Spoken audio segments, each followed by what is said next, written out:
à toutes et à tous, nous sommes le vendredi 9 avril 2021, je suis Sarah Menei, vous écoutez Flash Foot sur Free Ligue 1 Uber Eats.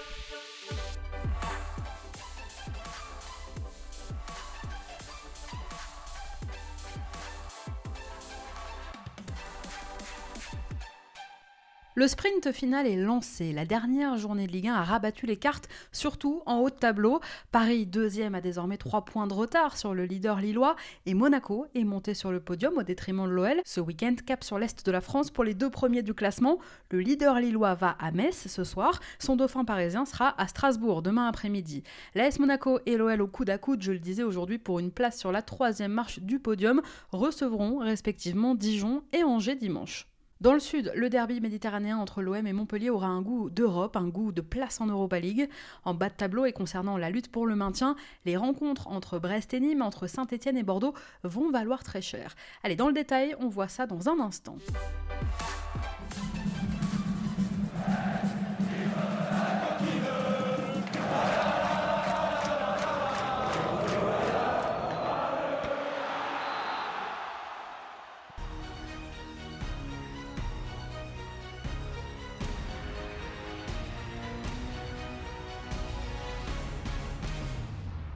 La 32e journée s'ouvre donc ce soir avec un choc entre Metz et Lille. 3 jours après son élimination de justesse en 8e de finale de Coupe de France à Monaco mardi, le FC Metz va donc disputer cette semaine un 3e match.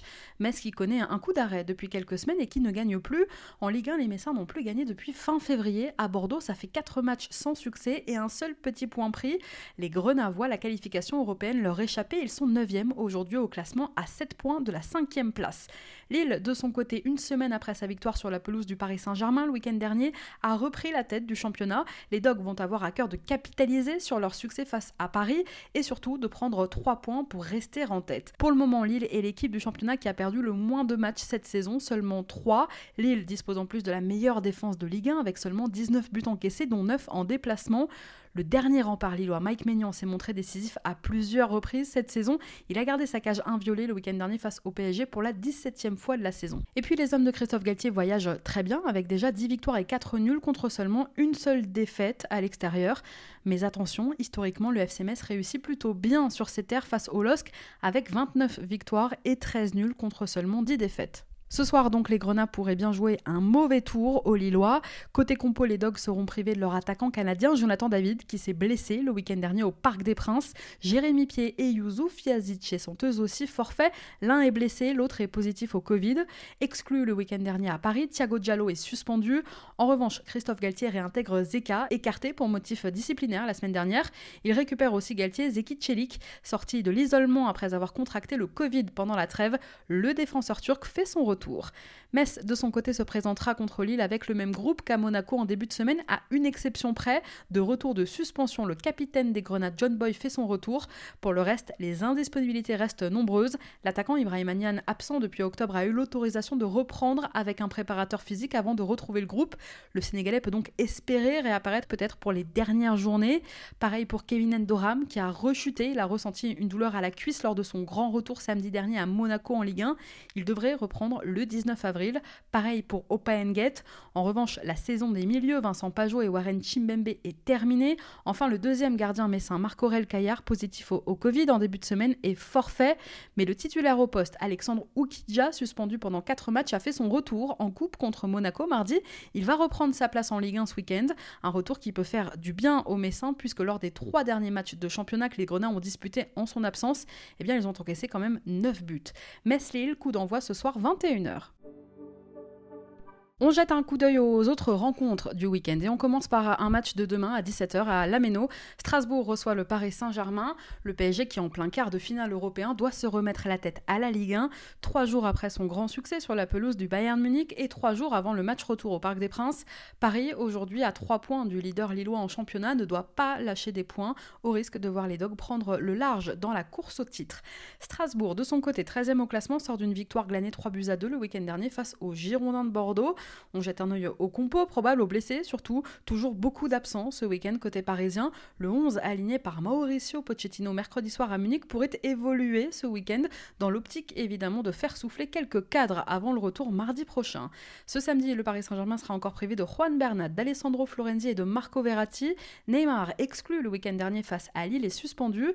Face à Strasbourg, demain, on a de faibles chances aussi de voir Layvin Kurzawa et Mauro Icardi toujours blessés. Kylian Mbappé et Presnel Kimpembe pourraient être laissés au repos, tout comme Marquinhos, buteur à l'Allianz Arena mercredi soir. Le Brésilien est sorti blessé. Il doit passer des examens et sa présence ce week-end, sa présence surtout pour le quart de finale retour, est plus qu'en suspens.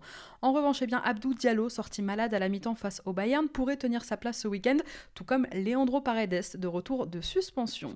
Thierry Loret, de son côté, devra encore une fois se priver d'Alexander Djikou, de Majid Waris, de Mohamed Simakan, bien sûr, mais aussi de Lebo Motiba.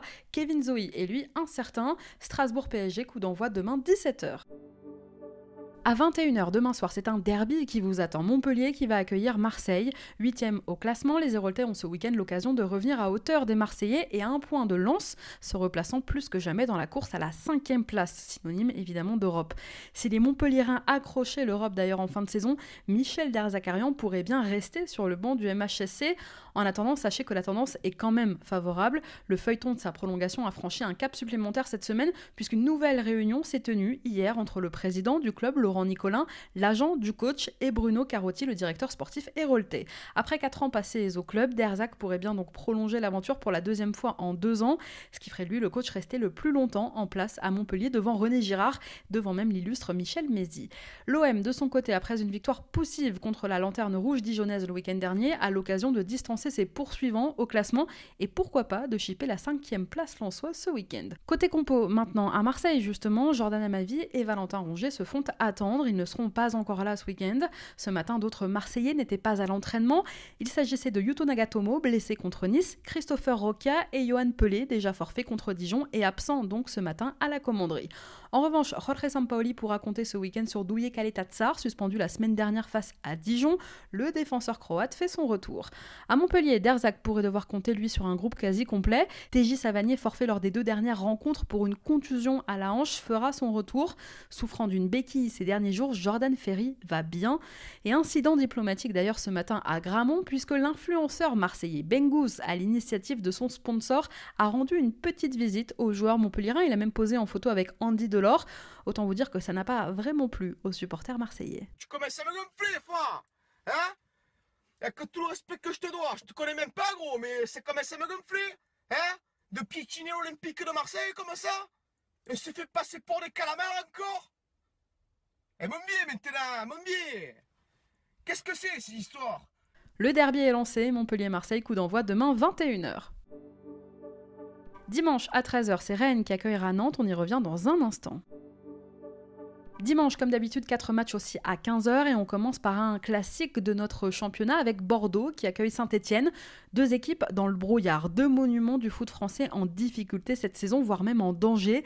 Respectivement 14e et 15e au classement, les Girondins et les Verts qui ont 36 points tous les deux au compteur devraient, sauf catastrophe, se maintenir en Ligue 1. Mais pour l'instant, rien n'est fait.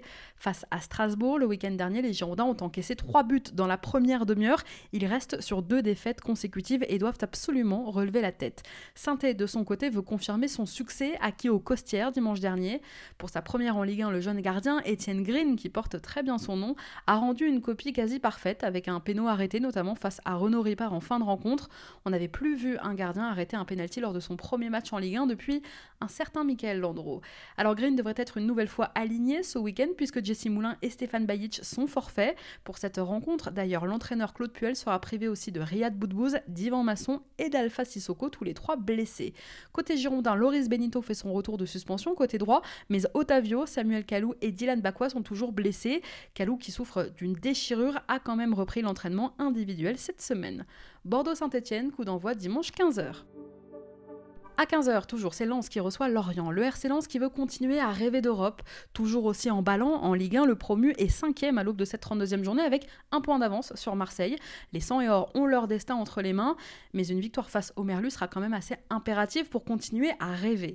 De leur côté, les joueurs de Christophe Pélissier sont en danger, en bas de classement. Ils ont absolument besoin de points pour espérer le maintien. Dans ce sprint final, les Lorientais doivent confirmer leur embellie. Ils n'ont plus perdu depuis le 24 février à Nîmes et restent sur 5 matchs sans défaite en championnat. En ce qui concerne les compos des deux équipes, je vous en parlais hier, Seko Fofana a été testé positif au Covid.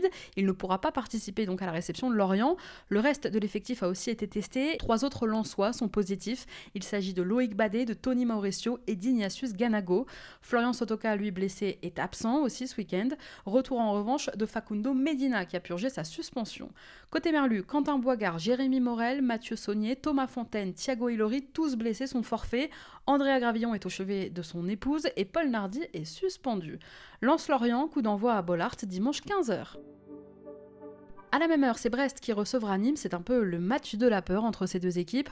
Les deux restent sur une défaite lors de la dernière journée. 2-0 pour Nîmes face à l'AS Saint-Etienne, je le disais, et 1-0 pour Brest à Lorient. Ils comptent bien sur ce match pour relever la tête. Les deux formations jouent gros dans la lutte pour le maintien ce week-end. Le Stade brestois est en danger en cette fin de saison. 16e au classement, il n'a que 6 points d'avance sur Nîmes, justement 18e et barragiste. Vous l'aurez compris, dimanche, chacune des deux équipes pourrait perdre gros à quelques journées de la fin du championnat. Côté compo, je vous en parlais, Brest a annoncé cette semaine la rupture du ligament croisé antérieur du genou droit pour Paul Lannes. Fin de saison pour lui. Christophe Herrel et Sébastien Cibois devraient également être absents ce week-end. Haris Belkebla, exclu la semaine dernière à Lorient, sera suspendu. À Nîmes, Anthony Briançon et Sofiane Alacouche seront les deux seuls absents du week-end. Lucado va bien, il devrait être de la partie malgré son coup reçu face à Saint-Etienne le week-end dernier. Brest-Nîmes, coup d'envoi dimanche 15h. Et enfin, dernier match de 15h, c'est Nice qui va recevoir le Stade de Reims. Une rencontre de milieu de tableau à l'Alliance entre les Niçois 10e et les Rémois 12e. Nice reste sur une série de 5 matchs sans défaite en Ligue 1 et pourrait se rapprocher même de la 6e place en cas de victoire ce week-end. En face, les Rémois de David Guillon n'ont plus perdu depuis 7 rencontres en championnat. Ils pourraient ce week-end sceller définitivement leur maintien en gagnant ce match à l'extérieur. Côté compo, à Nice, Dante, Youssef Attal et Jeffrey Adelaide sont évidemment toujours blessés. De son côté, Reims devra se passer de Moreto Kassama suspendu. Valon Berisha de son côté est incertain. Nice-Reims, coup d'envoi dimanche 15h. Juste après, à 17h dimanche, ce sera un peu le choc des extrêmes entre l'AS Monaco et Dijon. Les Monégasques ont grimpé sur le podium la semaine dernière, 3e de Ligue 1 à 4 points du LOSC. Rien n'est encore joué pour eux, ils peuvent toujours croire au titre en fin de saison, emballant depuis plusieurs semaines. Les joueurs de Niko Kovac affrontent des bourguignons lanternes rouges du championnat et qui entrevoient déjà à cette journée de la fin la descente en Ligue 2. S'ils perdent d'ailleurs ce week-end, les Dijonnais établiraient un nouveau triste record de 12 défaites consécutives en Ligue 1. Côté compo, Willem Goebbels, Alessandro Pellegrini, Aurélien Tchouameni, Ruben Aguilar et Sofiane Diop sont toujours absents côté monégasque. Piqué peut-être d'avoir démarré sur le banc face à Metz, Wissam Ben Yedder, qui avait répondu en inscrivant un doublé, pourrait convaincre son entraîneur Niko Kovac de le titulariser face à Dijon ce week-end. À Dijon justement, seuls 2 joueurs manqueront à l'appel, il s'agit de Pape Cheikh Diop et d'Eric Junior Dina Ebimbe. Monaco-Dijon, coup d'envoi dimanche 17h.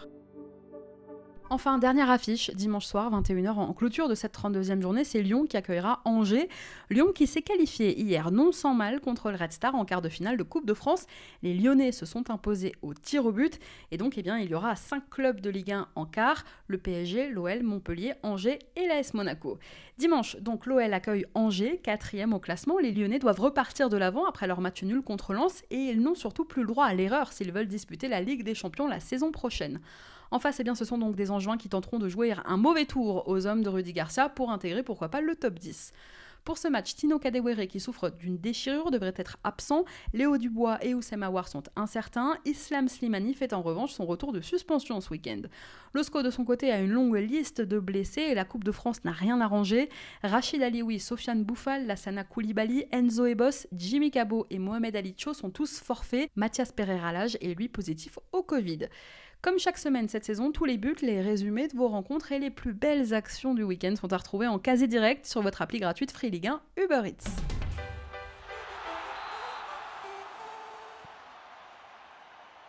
Chaque semaine dans Flash Foot, je vous conseille une affiche que vous ne devriez manquer sous aucun prétexte. Et ce week-end, je vous propose Rennes-Nantes, dimanche à 15h. Alors pourquoi ? Parce que c'est un match à enjeux. Les deux équipes ont des enjeux bien différents, mais pas pour autant moins importants. Les Rennais, 7e, doivent absolument gagner pour espérer encore se qualifier pour l'Europa League la saison prochaine et pour essayer donc de terminer 5e. Les Nantais, 19e, eux aujourd'hui au classement, doivent absolument l'emporter tout simplement pour espérer sortir de la zone rouge. Ils sont en danger, les Canaries. Il leur reste 7 matchs pour se sauver. Parce qu'il y aurait eu justement une prise de conscience dans le vestiaire nantais. Le week-end dernier, Nicolas Palois et Antoine Camboiré se sont pris le bec. Et depuis, à en croire le coach nantais, eh bien ça va mieux. Tension, si vous appelez ça des tensions, oui, mais bon, c'est la vie d'un vestiaire. On est aujourd'hui 19e, donc il y a beaucoup de frustration, beaucoup de déception. Et de temps en temps, ça... Et j'aime bien, moi. Ce ne sont pas des... Vous appelez ça des tensions, moi j'appelle ça un groupe qui vit. Voilà. Et c'est bien que de temps en temps, le temps monte, de temps en temps, ça se frictionne un tout petit peu plus que d'habitude. Voilà. C'est la vie d'un groupe. Hein. Et heureusement, ça veut dire qu'ils ne sont pas contents. Il y a des choses qui sortent enfin. C'est bien. Bonne nouvelle. Et oui, on s'est dit les choses, comme on dit dans le milieu. Alors quoi de mieux, finalement, pour se relancer pour les Canaries qu'un derby? D'ailleurs, la question que beaucoup se posent à chaque fois, à chaque saison, est-ce que c'est un derby breton ou pas? Moi, je vous laisse en juger, mais Nantes, c'est quand même en Loire-Atlantique, je dis ça. Parce qu'à Rennes, ça va mieux, ne serait-ce que dans l'état d'esprit. Depuis l'arrivée de Bruno Genesio sur le banc, les Rennais ont retrouvé un certain allant et surtout une certaine confiance. Pas d'absence majeure à déplorer d'ailleurs pour Bruno Genesio. Ce week-end, seul le Belge Jérémy Doku purge toujours sa suspension. Chez les Canaries, c'est Renaud Edmond touché à une cheville qui est forfait. Rennes-Nantes, coup d'envoi dimanche 15h. J'espère vous avoir convaincu. On en reparle lundi. Merci à tous d'avoir été avec nous. Bon match, bon week-end. C'était Sarah Menei. Vous écoutiez Flash Foot sur Free Ligue 1 Uber Eats. On se retrouve lundi pour débriefer ensemble cette 32e journée de Ligue 1.